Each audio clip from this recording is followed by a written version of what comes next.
All right, what is up, guys? Today we have Nix with us, also known as the king of bass, Dr. Ozzy. Look at that! Look at that expression right there. Hey, how are you doing today? King The of king, bass? king, one of the kings. I would say you share the crown. Really? Mm-hmm.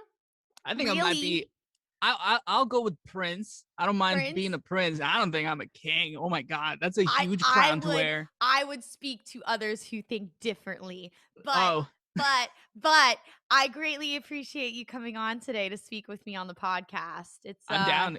I was told about it, and I was just. I've seen other podcasts you have done, and I've got a glimpse of them every now and then. I was like, I wouldn't mind being on it. Yeah, It sounds I fun. appreciate it. I know I was talking to Michael and I was like, Dr. Ozzy's a goal. I was like, when we can get Dr. Ozzy, that would be really sick. And he's like, all right, let's do some episodes. We'll make it happen. But I'm really glad you're here. It's nice for you to come on too, because I feel like we're like seeing this glimpse at the end of a tunnel. However, you're in Canada, so you may be in a different kind of glimpse of light than we are here in the States. Like, what is it looking like right now? I know you guys just went back into lockdown in certain Oh, you areas. heard about that? Oh yeah.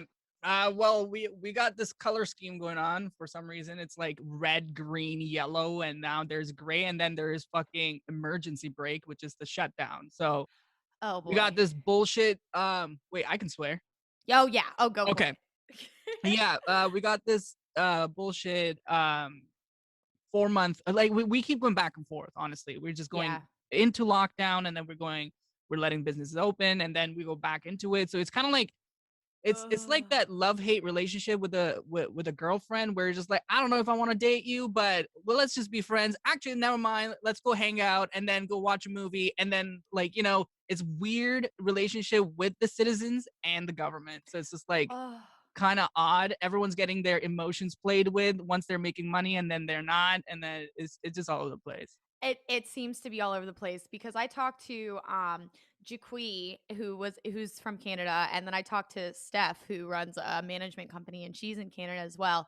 And the last time I talked to her was like 2 months ago, and she was like, "Yeah, things are closed, but like museums are open, and we're like almost gonna open gyms and all of that stuff." And I was like, "Holy shit!" And then you're like in the States, and you just see everything starting to open. I was playing Warzone with my buddies, and we were just talking about this recently. And the government allowed the province itself allowed no, well, they didn't allow any salons, any personal care salons like nails or hair or anything like that. They shut down all of them, but IKEA is allowed 25% of like retail people in there, and so is What? Costco.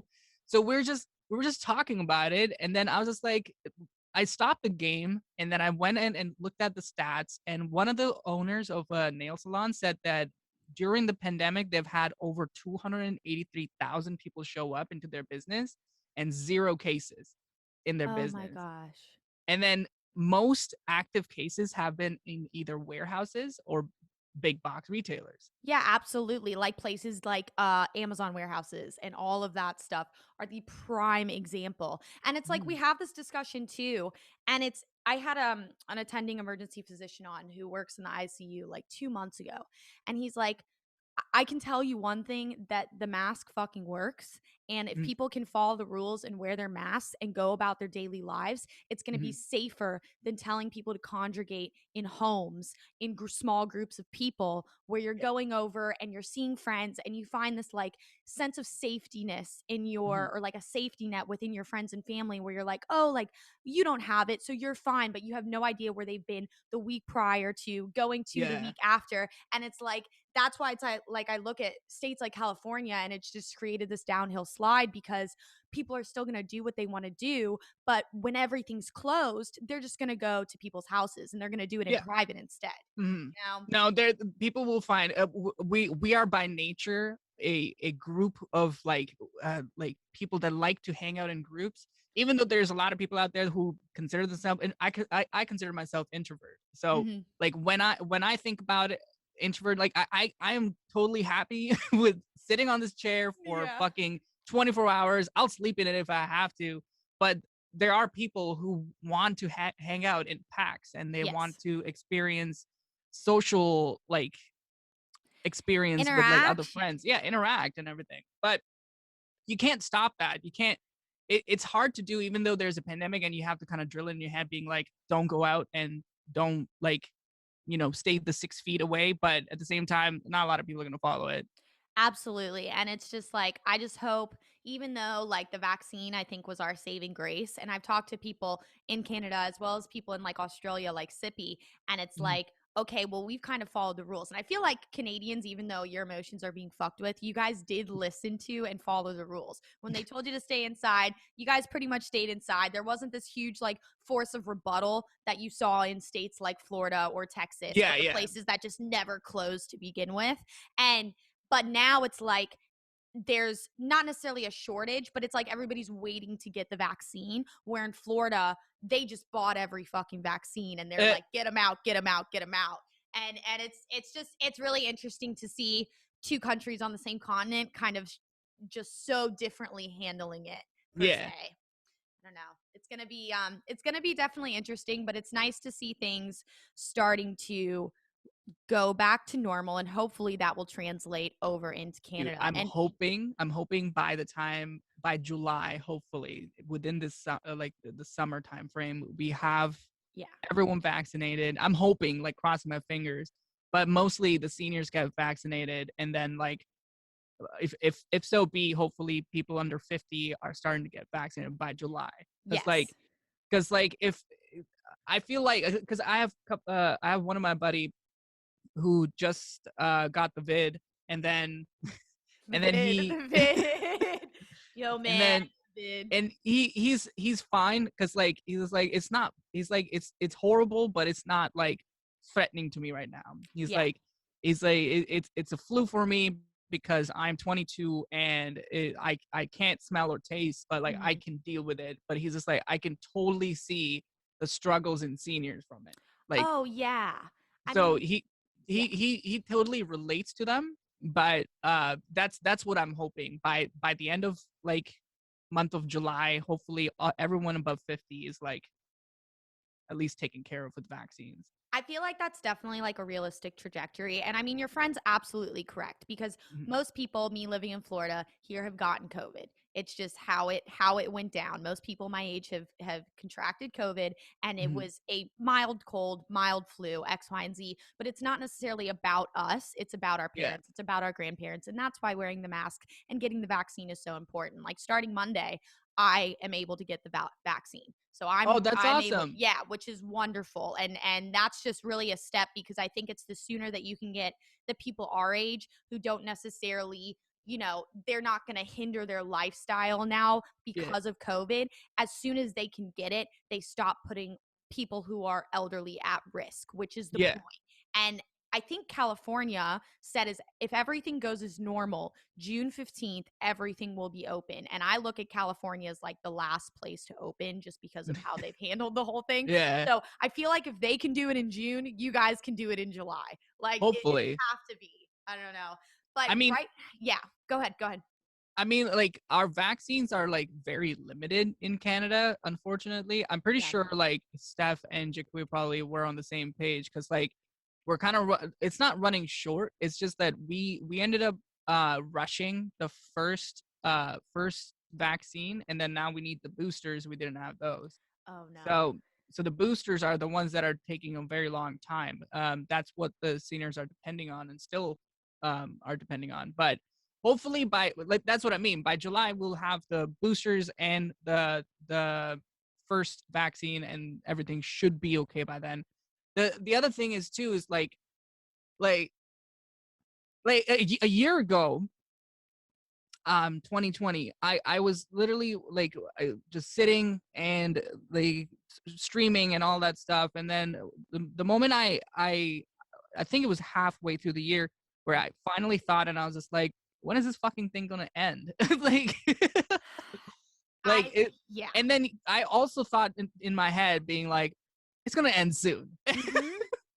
It can't last that long, It but was like it a ticking time bomb. And it's like for someone like you, that I feel like a lot of us were kind of in the same boat when everything in March started to happen. It was like the wheels in our heads were turning. It's like, okay, we get time to work on endless amounts of music, like experiment. Nobody's traveling. We get to stream more, do different things to make income. Like it was new and exciting. And then by the time like midsummer hit, because we were told, okay, 2 weeks lockdown, we'll be back in 2 weeks, everyone. Da da da. No. And then the month went by, and then 2 months went by, and then like midsummer of last year, I feel like everyone was like, holy shit, like we're literally in a pandemic and everything is closed and everyone in our industries lives have changed. Yeah, I think the first 2 months I definitely thought I was just like, it's not gonna lie, this it's gonna be like a very small like thing that doesn't really require the North America to be in a lockdown. I thought it was gonna like I thought it was gonna be like Ebola Yeah. where there was the scare and you got the vaccines for them and then you're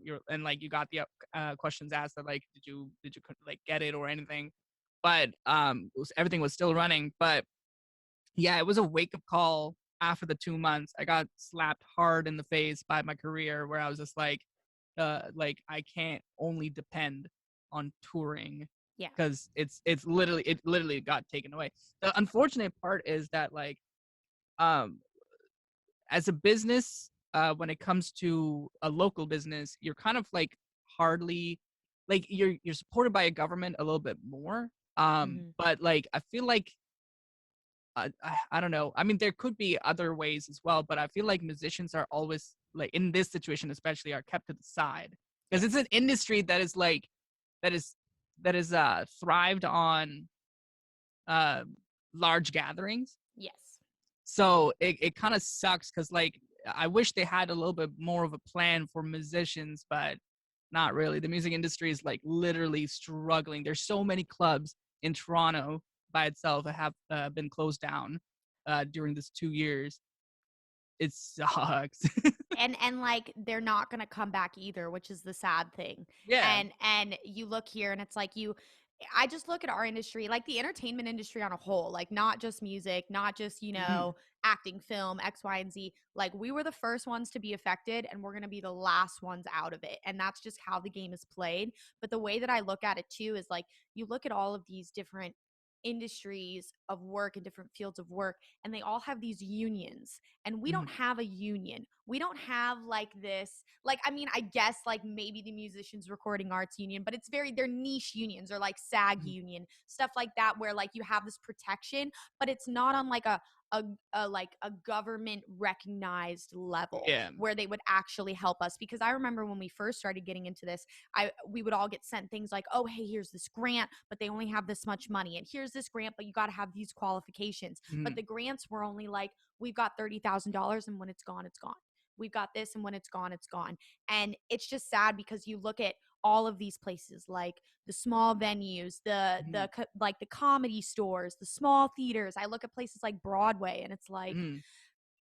unless you're a huge company like Live Nation, Yeah. AEG, those guys, like, you by chance don't even know what you have to do to access like the Save Our Stages money, and you don't Hmm. have a lawyer team to get your hands on that money that it's actually going to save you and save your venue. It Yeah. just kind of all gets like flowed into the corporate America of our music industry. And it's like, and that's the shitty part.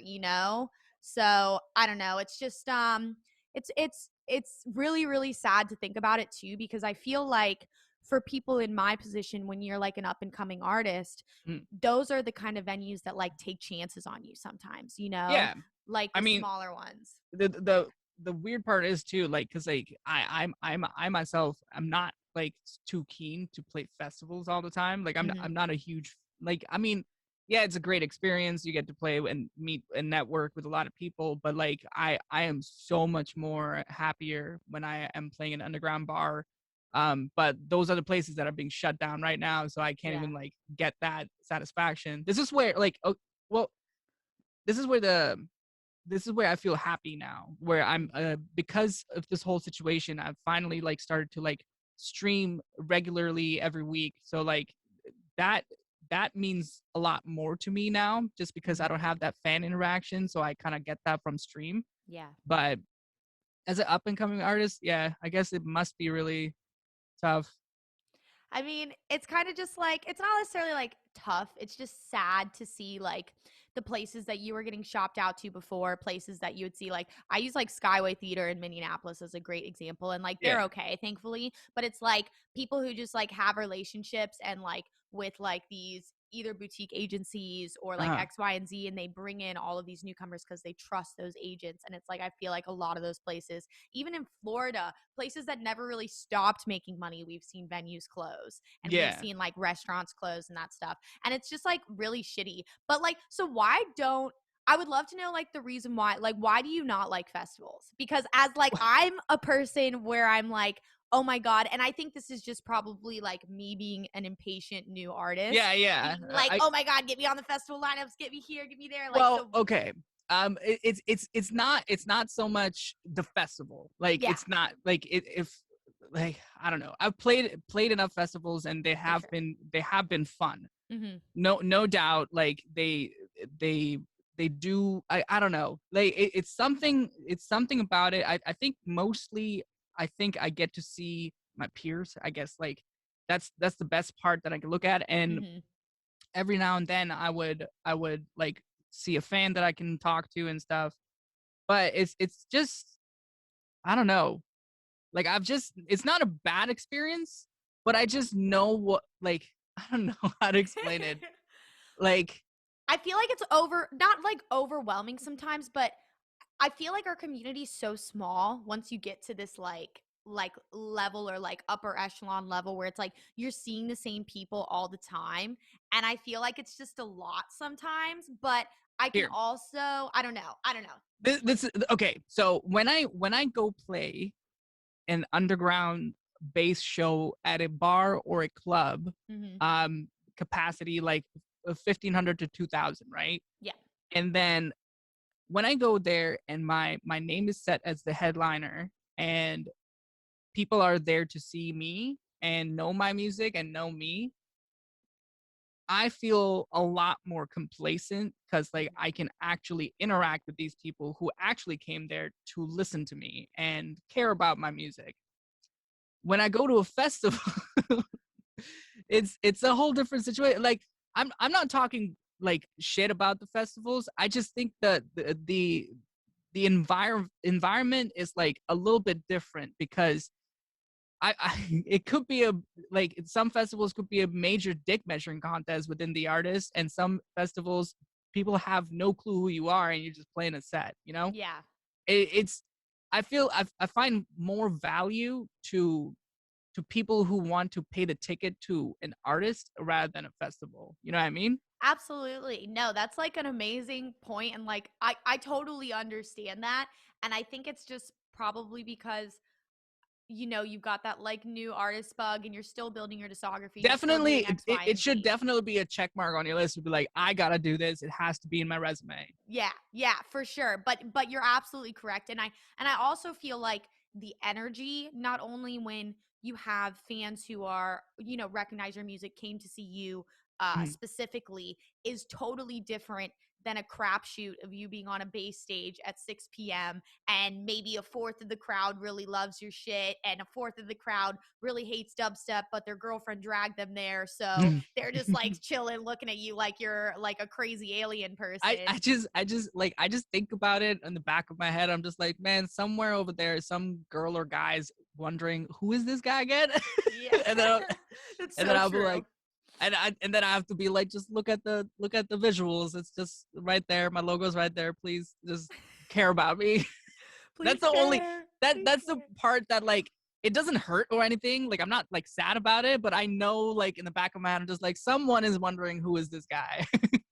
I feel like it'll always be like that at festivals though. Yeah. Like The, unless the you're like the Skrillex. the very good thing about festivals is the exposure. That I Mhm. think that's a really good thing about like festivals because like you get exposed to more more than like maybe new listeners as well, and Mhm. like a lot of people get to see you live and see how your set goes and enjoy it, and then we'll probably remember you for a while. That's the only thing that I can think of that can like provide me. Other than that, I don't know. Yeah, no, uh for sure. The exposure is definitely like I feel like if you kind of gauge it, it sometimes is worth it, sometimes is not. Mhm. And but yeah, and it's something that like I discuss with my agents all the time too is like the small club headliner shows are like what's important to building like your data and your fan base and like all of those things to get you on the festivals at the right time where it's actually worth your while. Not Yeah. just, hey, you're going to open this stage and we're just throwing you on there because we wanted this bigger artist and Mhm. just go ahead and do your thing and nobody knows you. The cool thing about playing any of those shows is the fact that it actually, like, we looked at the statistics. It increases your streaming Yeah. by a lot Yeah. because people, the moment you announce a flyer with your name and co-headliner and support, everyone who's going to that show is clicking the SoundCloud link and Spotify link in order to Mhm. find out what their music is like. And that is the worst part about this pandemic as well, is that, like, because there's no show, the streaming value has gone down too, because like people are not really like getting exposed to a new crowd, and the new crowd can't really find out who this person is, so they just have to rely on social media to like find out someone. Let alone like I don't know too many people that are just chilling in their living room listening to like rhythm or like Mhm. listening to like heavy dubstep. Like I find like the lo-fi or like alternative or like indie music is probably being way more streamed than, you know, music that's really meant to be played in a club because that's like what our like niche sub industry field Yeah. functions on is the Mhm. live entertainment experience. Exactly. And yeah. Well, I mean, there. I think Fox Stevenson was explaining this in his Twitch a while ago, and he was saying that like you either make music for touring or you make music for people to listen to. Like, Mhm.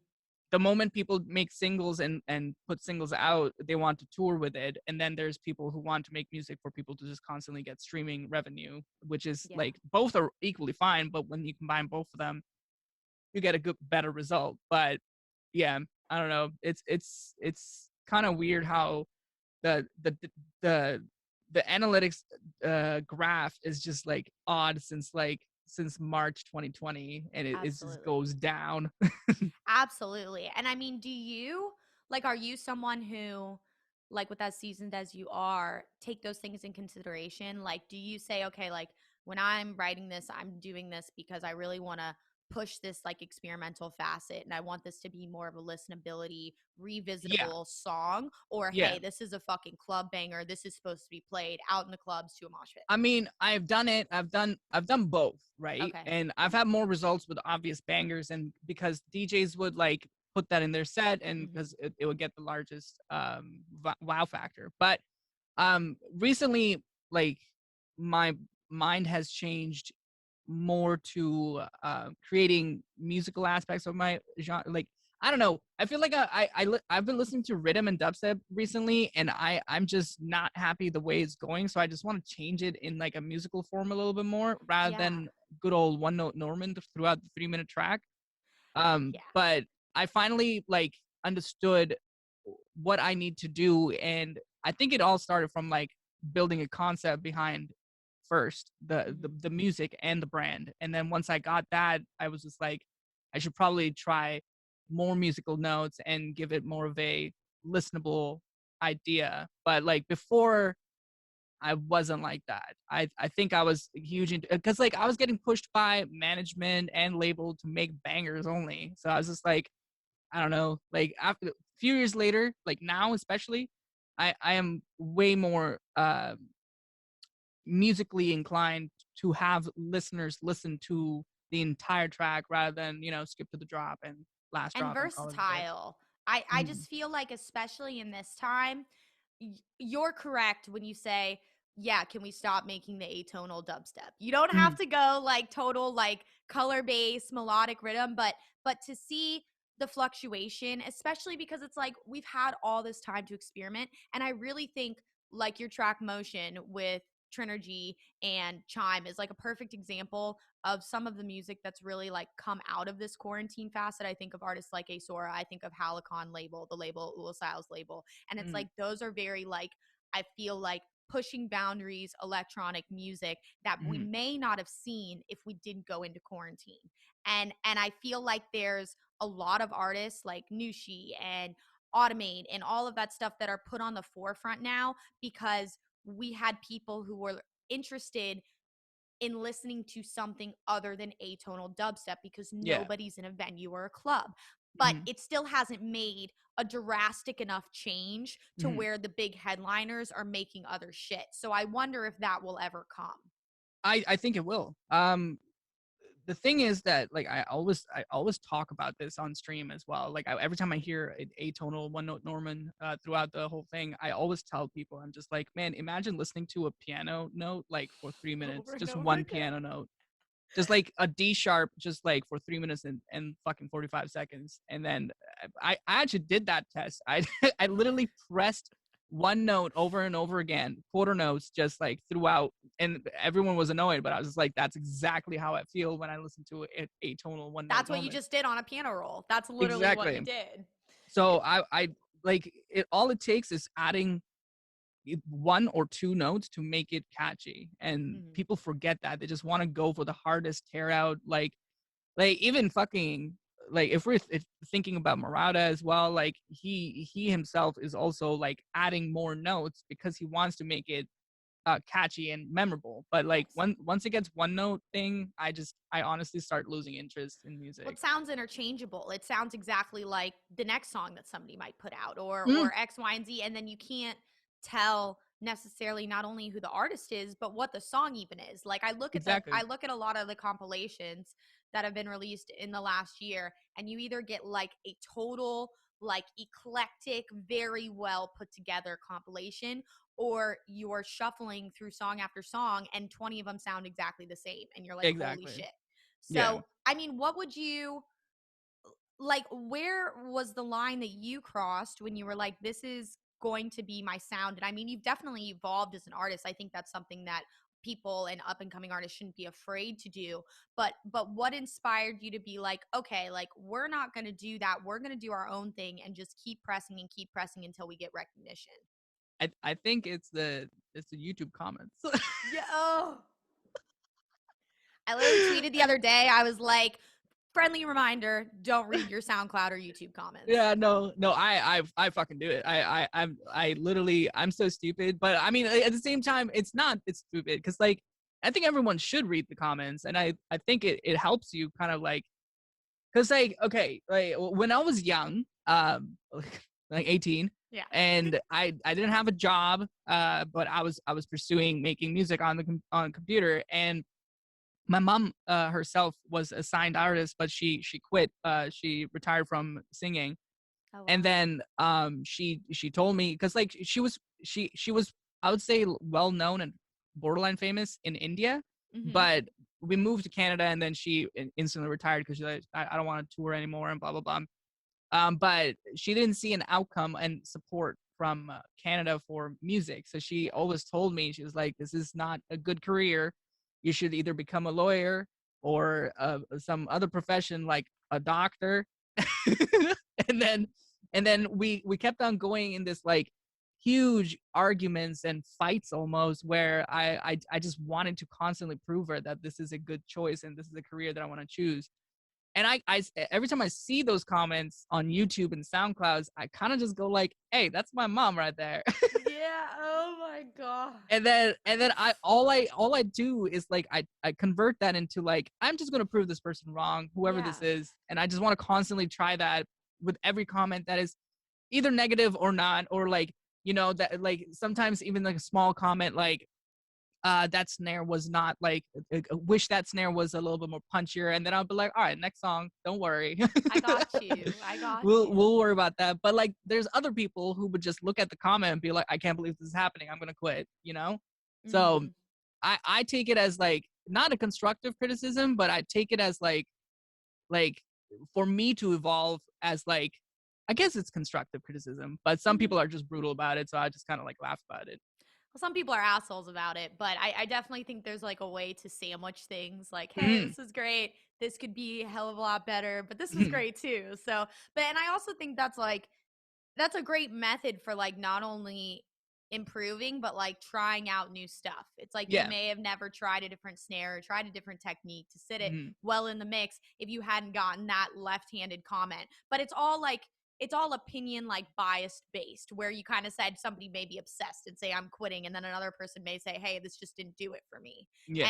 And I think that's just what art is, and that's why we release art, to be on that pedestal. It's Yeah. just, I feel like we're in this time, like not only in our scene and music, but just in general, where you either have a person who is like saying, it's your art, you like it, or it's my art, it doesn't matter what people say because I'm happy with it and I'm not going to change anything.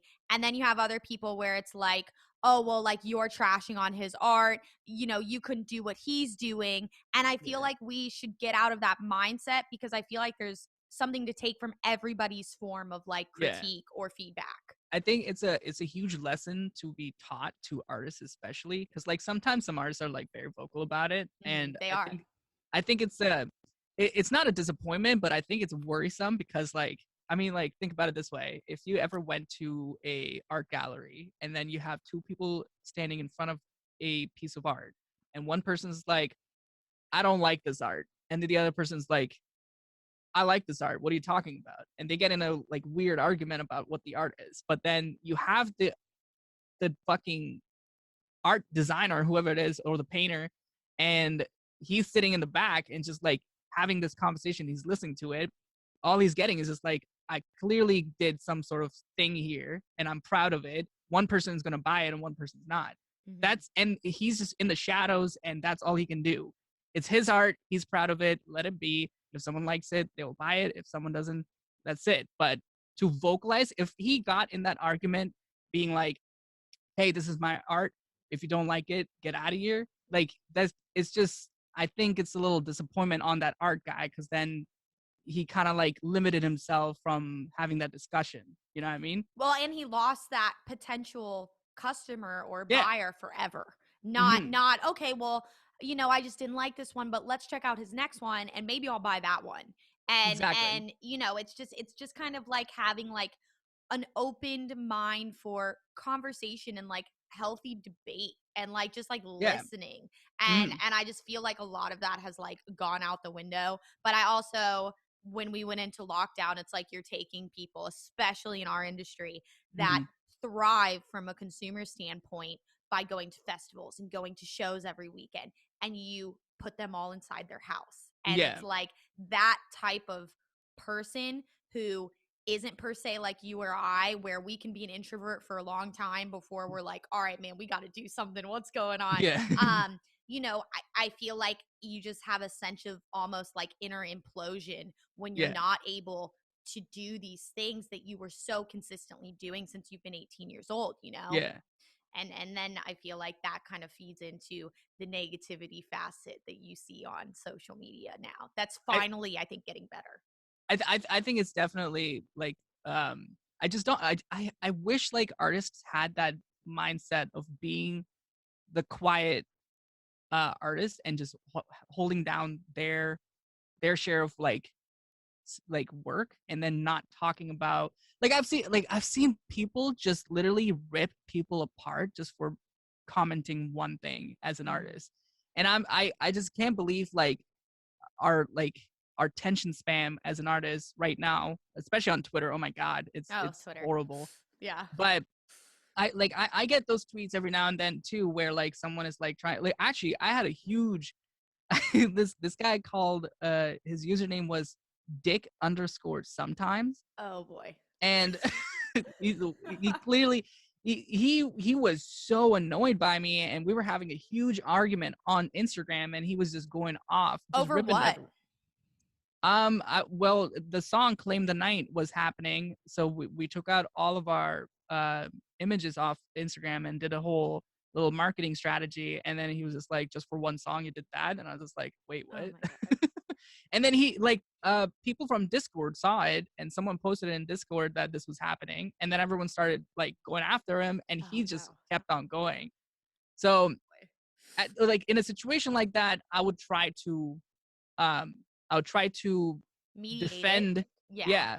But at the same time, I was just like, I'm just going to fuel the fire, so I might as well just not talk to this person and then block him, whatever I can do in order to like Get him to go maintain away. Yeah. yeah. But there's people like fuck. I've seen Lee Must Die. Man, he Oh, is he's the quickest and the wittiest person I know of, but yeah. like I wish I had his mindset cuz like he knows how to shut someone up, but I don't have that quality in me. I'm the same exact way. I'm like, dude, I wish I had balls like you, but I do not. And like I commend him for everything because he is unapologetically himself. And Yeah. some people just aren't built like that. I'm not built like that, No. but he's like, man, you can throw whatever you want at me and I'm just going to go for it. And I love it. And there has to be people like that, and then there has to be people like yourself where it's like I look at you as the epitome of like someone who you really have let your music and like your growth in your journey speak for itself.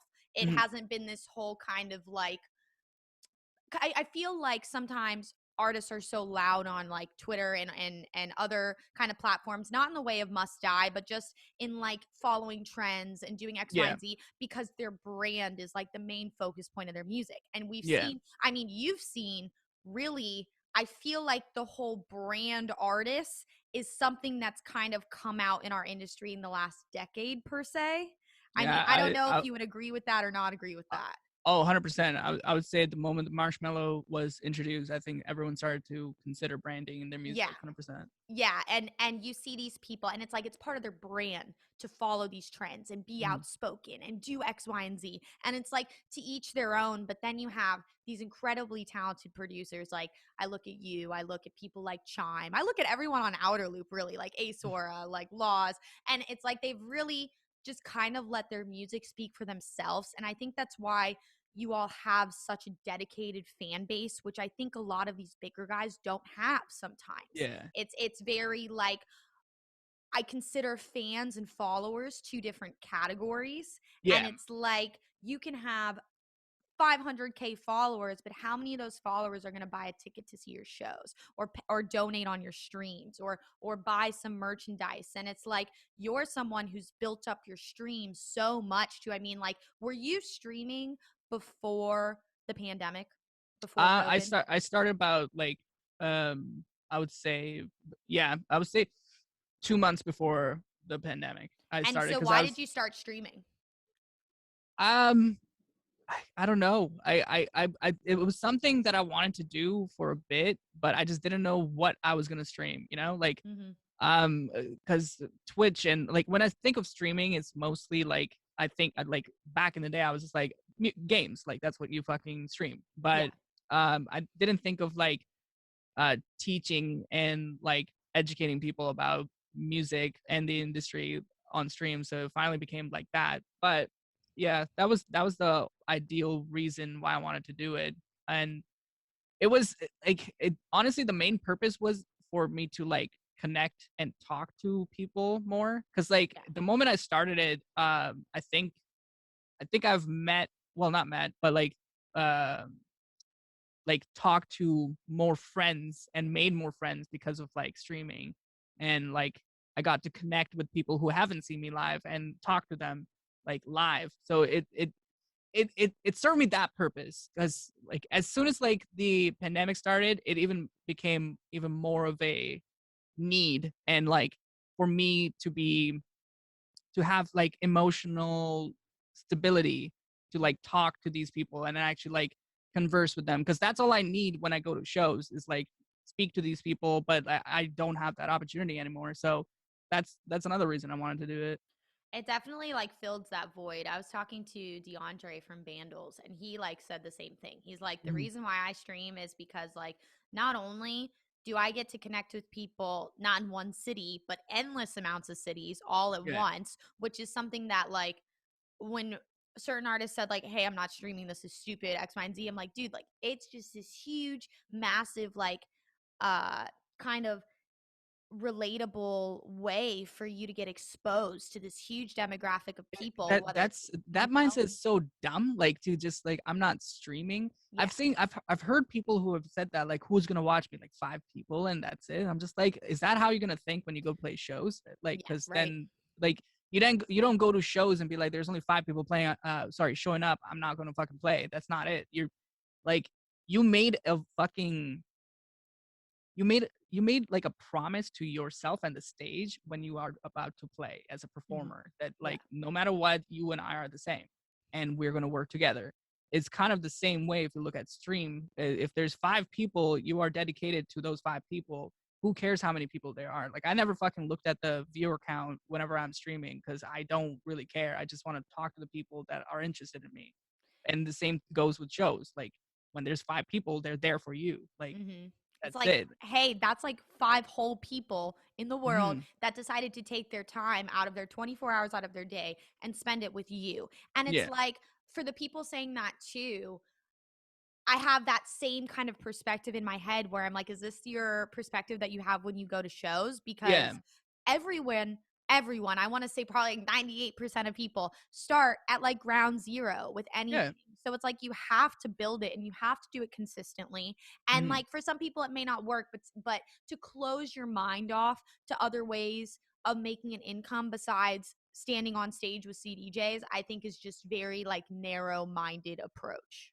Yeah. I honestly, I'm not even looking at the income aspect of it by any means. I think Yeah. like the same thing with YouTube. Like I fucking have uploaded enough videos that I could be getting the money from YouTube, but I haven't met the fucking $100 threshold for like I don't know, like 9 years. Yeah, yeah, yeah. So I don't really care about that. It's just the fact that I am willing to show stuff until like one person comments or talks to me and says that this is sick. Like I actually did not think about something this way. And that gives me um a closure of like helping someone out in one way or Absolutely. another. Same thing with making music. When someone says like, you know, this sounded so good. I was listening to it while I was in the car, and I just opened my windows and I was just feeling the air, and I was just like, that's enough for me. I don't really care. Like that's how you were feeling at that moment, and it changed something about you at that moment, and that's all I care about. And like that's what I mean about streaming. Like once you do that and you only have 5 people watching you, you're kind of doing that factor and you will feel better. But if you're thinking about the money aspect, it's just like you're just going to put on a face and try to like, please, and you're not being yourself. Yeah, instead of just like genuinely like, hey, like I'm doing this because, and I found something with like teaching and doing the tutorial videos and stuff. It's like you yourself like realize how much you know about something and it makes you better at what you're doing when you have to take the time to explain the actual like facets behind a certain Mhm. technique or behind a certain concept. And I think that's like super cool because you have like a pretty strong YouTube, Twitch, Discord community that you've built over the last year, I would Well, say. I think this whole thing started, yeah, in the pandemic because I was Mhm. just like, I also was having an anxiety attack where I was just like, fuck, like I don't have any other means of income, like, so I was just like, I gotta find stuff to do. Because like not only like I gotta make money, but I also have to pay people, right? Yeah. So I was finding ways to keep everyone happy, and I could care less if I get paid $0. I just want to make sure everyone else that is working with me is getting paid. Mhm. But yeah, I had to make sure that I had all these social media platforms that do monetize and give you money, so like I can sustain a business. You know what I mean? Yeah, absolutely. And I think a lot of people don't like from a consumer standpoint don't understand the teams that go behind just one artist and one Mhm. like even like me it's like you have at least 3 people you're employing but it's like you look at these large artists that were touring full time or even someone as yourself who's your main source of income was touring and that was Mhm. taken away. Your managers, your agents, your potential publisher, your potential X, Y, and Z, everyone's lost their source of income because you are the income. And if you're Yeah. not able to make that money, no one's making anything. Yeah, I feel bad for my agents right now, the Europe and North America, because like they're just crossed arms and they're just like can't do anything right now. Yeah. So I'm happy right now for my manager because Yeah. still like I think there is a motivation right now, and I hope like he believes in the project still, but um I think it does.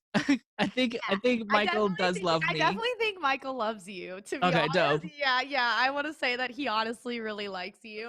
Um so I don't think there's any worry there. But I didn't even think about this, but like you're not allowed across the border right now, are you?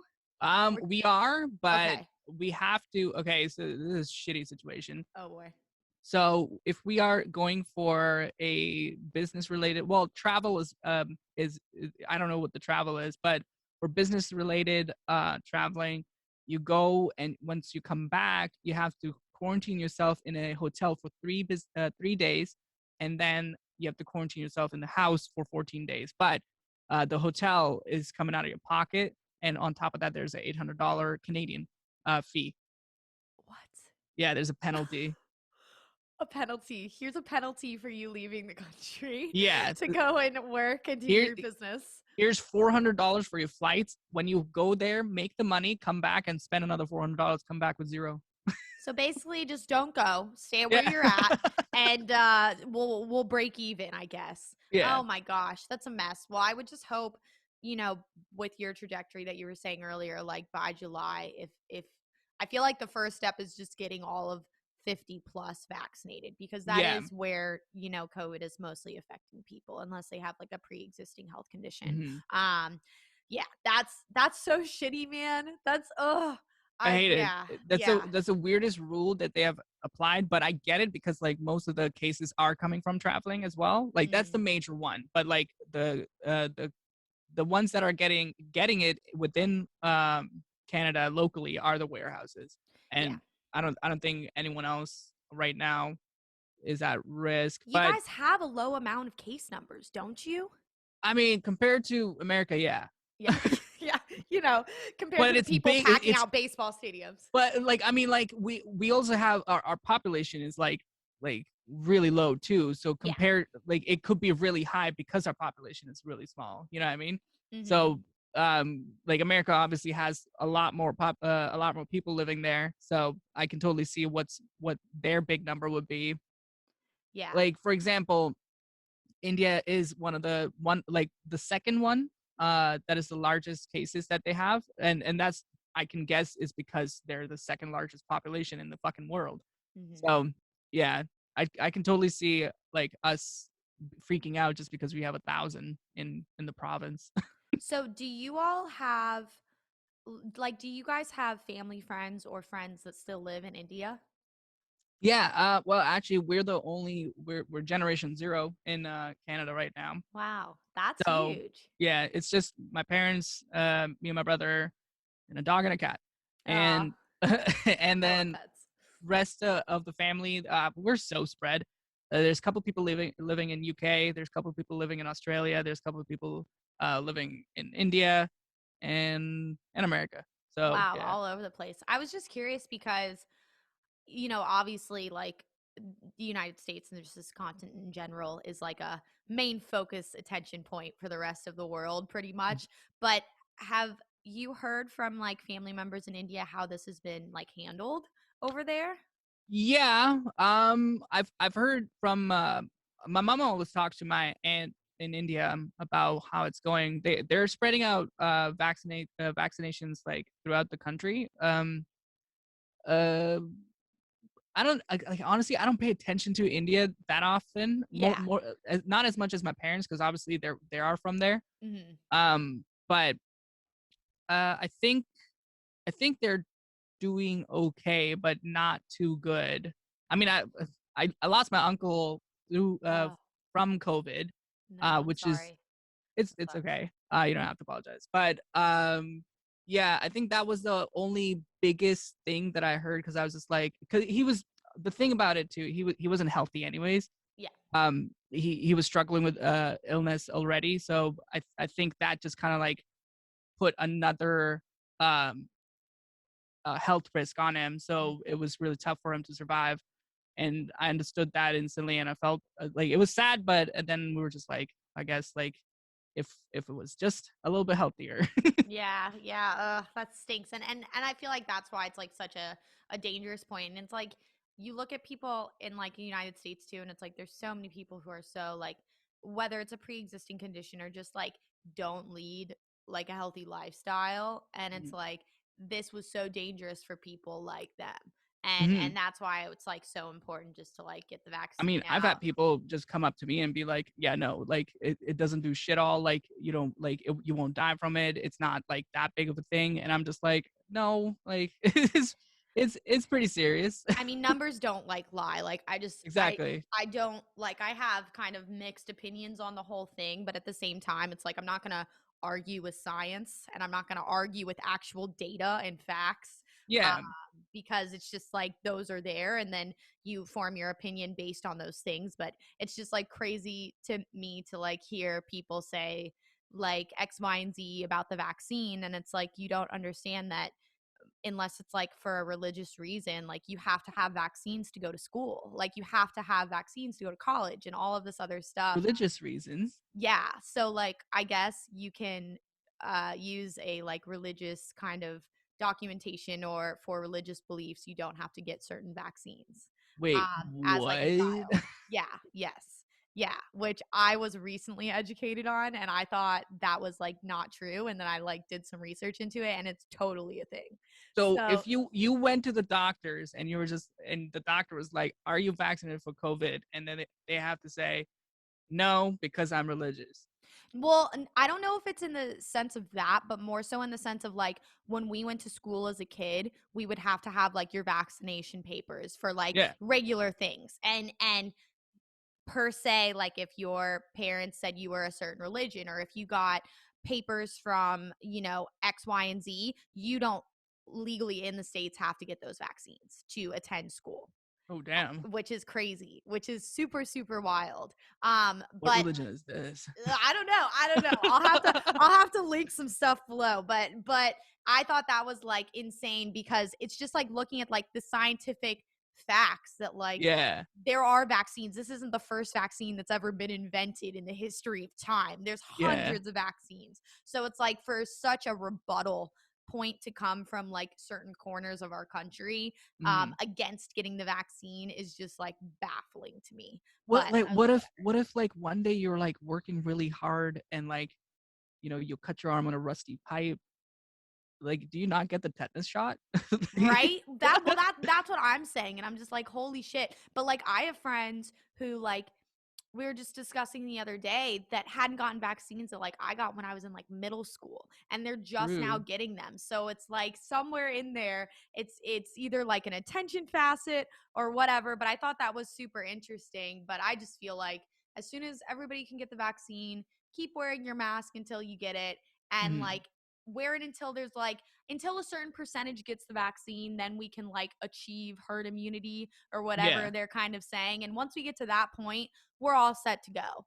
yeah. So, just hopefully we'll be there soon. Mhm.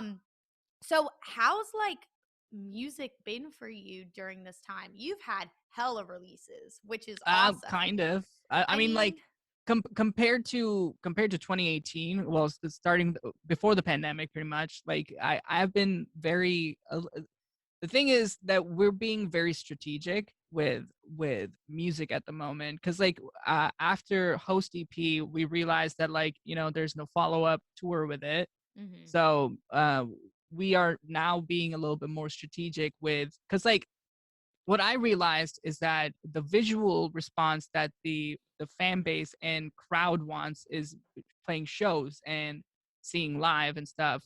But since that's taken away, we have to find other ways to like kind of visually show people like what's this about. And speaking about branding, right now is the time to actually be visual and show the brand, right?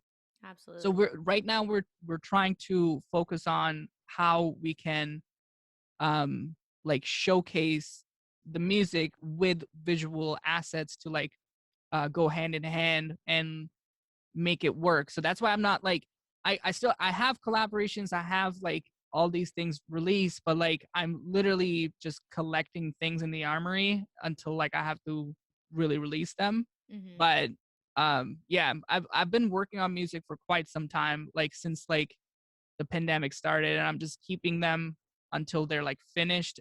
Um, we have a really cool plan at the moment. We're planning because like the brand right now is all about um, um, cult and how Host is a cult activity and Yep. all this like entire structure going on with creating a story. Um, since I was a kid, like I've always liked cinema so much, but I've been more focused on horror. Mm-hmm. Um, the older I got, the more I wanted to watch horror movies. I don't know what it is, but I just liked the excitement and the scare. It was just something about it that I really liked. So during this period, uh, I got more involved with watching documentaries on cults, and like everything I was watching on Netflix was around like the movie, like The Ritual, Hereditary, Midsummer. Everything Mm-hmm. was that was around me was like just focused on cults. So I just wanted to create the Host thing where like that's the name of of the cult. And then um now we're trying to create a full storyline and getting actually I just got some of the designs in. We're getting a full comic book created. No fucking way. Yo, wait, I gotta interrupt this really quick because my boyfriend and I literally last night we were looking on an independent distribution site, the comic book site that released Invincible and the comic book site that released I think it's oh, I can't remember it, but we were literally like down the line, let's write a fucking comic book. So to hear that, I was like, my boyfriend's gonna freak the fuck out. He's gonna be like, holy shit. No, but that's so dope. Okay, keep going. Yeah, so yeah, pretty much we just got 4 pages done out of the 18. So we're still looking to have this done probably around May. That's And insane. then yeah, after that like I'm trying to create a full uh like a composed cinema thing on it, Yes. and then include like a 5-track song on it as well, so it could be an LP. We don't Mhm. know. We just got to pitch the idea to the label and see how they feel about it. But Yeah. the comic book and the EP are going to be aligned together. But I do want to create like, because like I feel like cinema and film scoring is something that I've always had in my head to create, and I think this is the time for me to actually like dip my hands in it and like try to Yeah. get dirty with it. But eventually, once I have the 5 cinema like film scores and I have the 5 tracks, they'll go hand in hand with the comic book. That is so exciting. That is so dope. Like, Yeah, oh my god. I'm That's super excited too I because would be too. I've never done a comic book and I've always thought about like creating a storyline. Dude, the storyline, oh my god, we sat down for a week. Michael and we literally sat down, had to create like this structure of a storyline to continue 2 more comic books. So we wanted to do 3 comic books. So we had to like So write it in a way. We had to write the script, we had to write the comic strip as well, and it took a full week. And our designer was like over the moon because we went above and beyond. Because like I downloaded this app. It's hilarious. It costs money, but I downloaded this called Previs Pro, okay. and it's an app to like to get your shots done, like how like a storyboard kind of thing. Like if you want to storyboard your shots, and it's just 3D images. So I had all of my comic strips and panels completely designed, and the way I want the panels to look, and the where the camera would be, where the people will be standing, everything ready for him, all 18 pages, and I just like gave it to him, and now he's just like working on it.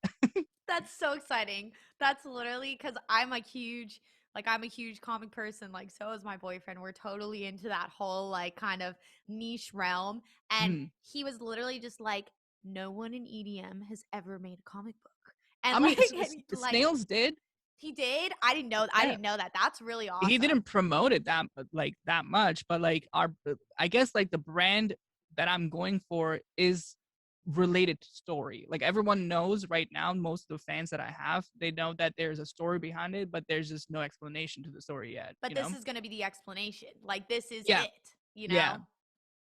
Like we find the way we tried to do is that like we have the logo, and then we finally showed the Host icon, and then now we're connecting the dots at like as how it began as a story, because like it really is like for me to just create a brand storyline throughout the whole thing.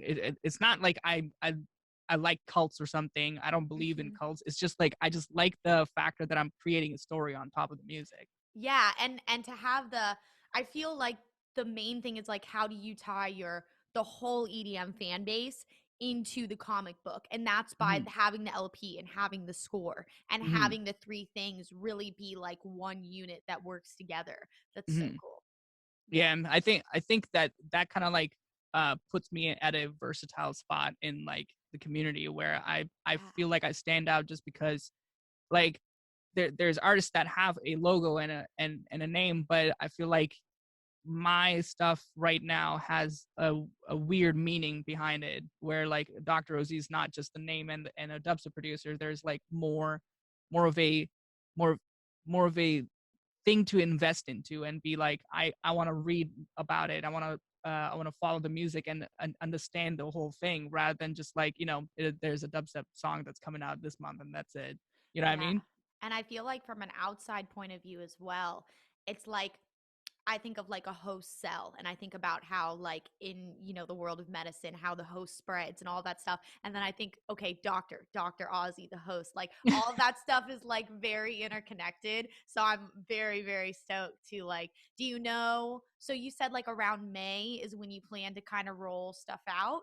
Well, okay, so the way it for me releases happen, and I think Michael follows the way I like doing things as well. The moment like I'm pacing myself at the same time as the illustrator as well. So like he's doing page one and I'm finishing something. Page two, I'm almost done something. Page three, and I'm just going at the same pace as the illustrator at the moment. Um, but if the illustrator ends up taking like this entire month to finish only 10 pages, then Mhm. I will be pitching the idea to the label, and then the label would be like, all right, we like the idea, let's finish the songs, and then after that we'll finish the last few pages, get them colored, and then after that, around May we'll probably have like a good structure on how to market this and what else can we do to promote it, and then after that we'll finally settle on a date. So maybe May or pop Like tentative summer. June. Yeah, Yeah. June-ish. Dude, that is so exciting. I'm so happy for you because like that is something that like I feel like as like what we do, not only do we have such a voice, but a lot of people like confine themselves to like this little like pod and they think that they can't do anything out of like the pod of normality that all the Mhm. other DJs do and all the other producers do. And so it's like the more that people can take those steps and be like, hey, oh my God, I can apply my skill set to doing X, Y, and Z, the more Mhm. it's going to encourage other artists to do the same. And I feel like that's how we as a scene on a whole move forward. Yeah. So I don't know. That's really fucking dope.